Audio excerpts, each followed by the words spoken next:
Friends எல்லாரும் நல்லா இருக்கீங்களா? இன்னைக்கு கார சாரமான ஒரு சூப்பர் மரவள்ளிக்கிழங்கு அடை எப்படி பண்ணுறதுன்னு பார்ப்போமா? வாங்க.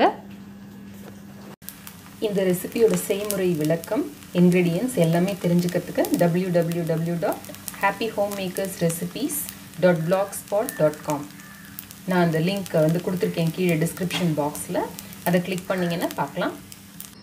இப்போ இந்த மரவள்ளிக்கிழங்கு அடை கார அடைக்கு தேவையான பொருட்கள் என்னென்னு பார்ப்போமா?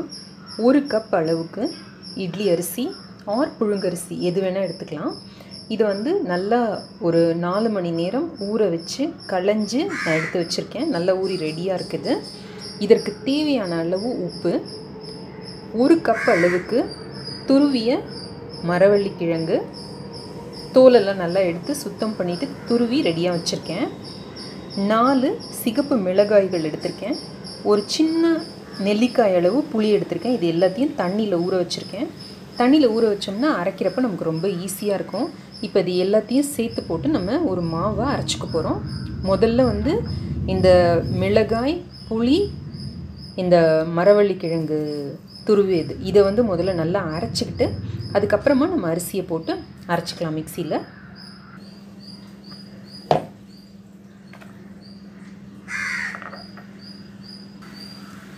இப்போ இது ஓரளவுக்கு அரைஞ்சிருக்கு. இதோட இந்த அரிசியை ஊற வச்ச அரிசியையும் இதற்கு தேவையான அளவு உப்பையும் போட்டு நம்ம அரைச்சிக்கலாம். இந்த மாவுலேயே ஒரு சின்ன பீஸ் பொரிச்ச பெருங்காயம் போட்டு அதையும் சேர்த்து அரைச்சிக்கலாம்.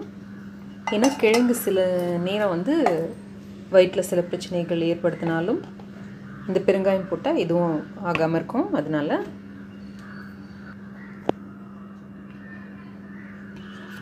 நம்மளோட மரவள்ளிக்கிழங்கு உரப்பு அடை மாவு ரெடி. இப்போ இந்த மரவள்ளிக்கிழங்கு அடை மாவில் நான் கொஞ்சம் கருவேப்பிலை போட்டிருக்கேன்.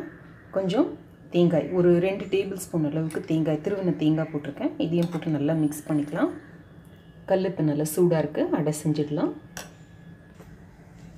கல்லை முதல்ல கொஞ்சம் சுற்றியும் எண்ணெய் விட்டுக்கோங்க.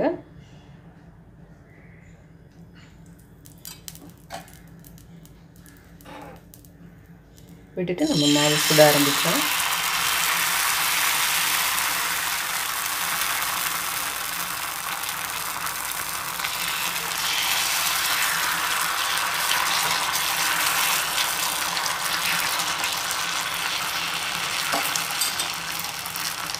சுற்றியும் கொஞ்சம் எண்ணெய் விட்டுக்கலாம்.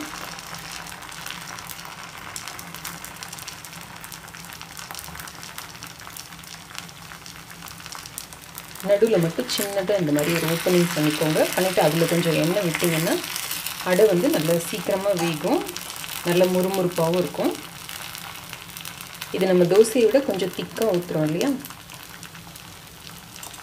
நல்ல மரவள்ளிக்கிழங்கு வாசனையோட இந்த உப்பு காரத்தோட ரொம்ப அருமையாக இருக்குங்க இந்த அடை.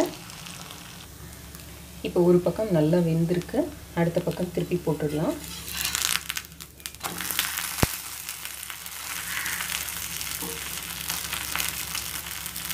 ரெண்டு பக்கமும் நல்லா வெந்து பொன்னிறமானோன்னு எடுத்துடலாம். இந்த எண்ணெய்க்கு கொஞ்சம் கூட எண்ணெய் விட்டால், நார்மல் தோசையோட கொஞ்சம் கூட எண்ணெய் விட்டால் நல்லாயிருக்கும்.